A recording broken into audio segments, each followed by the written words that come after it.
Current contract కార్మికుడా కాంతులే కరువైన ఓ తమ్ముడా current contract కార్మికుడా కాంతులే కరువైన ఓ తమ్ముడా current contract కార్మికుడా ఇంటింట వెలుగులు పంచుతున్నావా నీ ఇంట చీకట్లు కమ్ముకున్నాయా కరెంటు కాంట్రాక్టు కార్మికుడా కాంతులే కరువైన ఓ తమ్ముడా.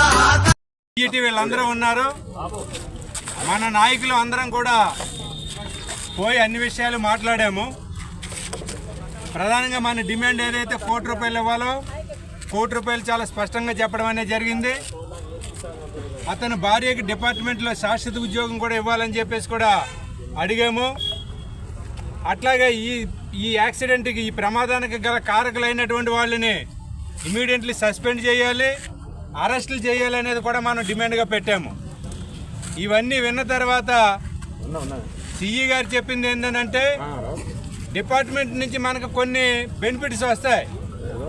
అది సిఈ గారు ఎస్సీ గారు ఇప్పించాల్సింది కాదు. అది ఇట్లాంటి యాక్సిడెంట్లు అయినప్పుడు డిపార్ట్మెంట్ నుంచి కొన్ని బెనిఫిట్స్ వస్తాయి. ఆ బెనిఫిట్స్ అన్నీ కూడా లెక్కలు చెప్తా ఉన్నాడు. ఆ లెక్కలన్నీ చెప్పిన తర్వాత లెక్కలు పక్కన పెట్టండి, ముందు మీరు ఇస్తానన్నటువంటి మీరు తప్పు జరగడానికి కారకులు ఎవరు, వాళ్ళకి పనిష్మెంట్ ఇంతవరకు ఇవ్వలేదు కాబట్టి పనిష్మెంట్ ఇచ్చి తీరాలి. రెండోది, మేము అడిగినటువంటి ₹1 వెంటనే ఇప్పుడే డిసైడ్ కావాలి, ఉద్యోగం సంగతి కూడా ఇప్పుడే డిసైడ్ కావాలని చెప్పాము. పై అధికారులతో మాట్లాడాలన్నారు. వాస్తవానికి సీఎండీ లేదా డైరెక్టర్ తోటి మాట్లాడినామండి. దానికి మాట్లాడడానికి గంటలో రోజులు అక్కర్లే, 5-10 నిమిషాల్లో మాట్లాడి డిసైడ్ చేయొచ్చు. ₹1 అనేది ఎక్కువగా కనిపిస్తుంది వాళ్ళకి. చెప్పాము, ప్రైవేట్ కంపెనీలో యాక్సిడెంట్ అయితేనే 50-60 లక్షలు ఇస్తా ఉన్నారు. శ్రీశైలంలో యాక్సిడెంట్ అయినప్పుడు 7 చనిపోతే ఒక్కొక్కరికి ₹1 వాళ్ళ ఫ్యామిలీ మెంబర్స్గా రెగ్యులర్ జాబ్ ఇచ్చారు. అదే పద్ధతి ఇక్కడ కూడా వరంగల్ సిఈ కంట్రోల్లో కూడా అమలు చేయాలనే విషయాన్ని కూడా గట్టిగా చెప్పాము. వాళ్ళు మాత్రం వింటున్నారు తప్ప సమాధానం ఏమి కరెక్ట్గా చెప్పే పరిస్థితి లేదు వాళ్ళకి. అంటే దీన్ని ఇలాగే ఉంటుంది, 1 గంట 2 గంటలు ధర్నా చేస్తారు కాబట్టి తర్వాత వెళ్ళిపోతారని ఇట్లాంటి ఆలోచనలు ఉన్నట్టు కనిపిస్తూ ఉంది.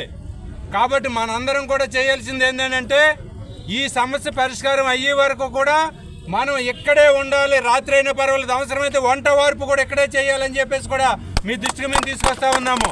కావలసిన పద్ధతిలో వంట వార్పు ఇక్కడ కొన్ని ప్రజా సంఘాలు ఉన్నాయి, ప్రజా సంఘాల యొక్క సహకారంతో ఇక్కడే అన్ని చేసుకోవాలి.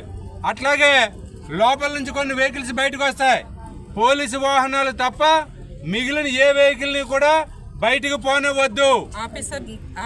ఏ ఆఫీసర్ కూడా ఇక్కడే ఉండాలి, మనతో పాటు ఇక్కడే ఉండాలి, మనం ఇక్కడే ఉండాలి. సిఈ ఎస్సీ డిఈటి స్టాఫ్ అంతా కూడా ఇక్కడే ఉండాలి. దానికి మీరందరూ కూడా సహకరించాలి. అట్లాగే తప్ప మరో పద్ధతిలో మనం 1 గంట అయింది, 2 గంటలు అయింది, 3 గంటలు అయింది, ఇంకెంతసేపు ఉంటాము అనే ఫీలింగ్స్ ఎవరికి వద్దు. మీకు కావలసినటువంటి నీళ్లు కానీ భోజనాలు కానీ అన్నీ కూడా ఇక్కడ అన్ని ఏర్పాటు చేయడానికి సిద్ధంగా ఉన్నాము. మీరందరూ సహకరించాలి. చనిపోయినటువంటి కృష్ణ యొక్క కుటుంబానికి న్యాయం జరగాలంటే మీరందరూ కూడా సహకరించాలని చెప్పేసి కూడా మీ దృష్టికి తీసుకొస్తా ఉన్నాము. అవసరమైతే కుటుంబ సభ్యులతో సహా ఇక్కడికి వస్తాము.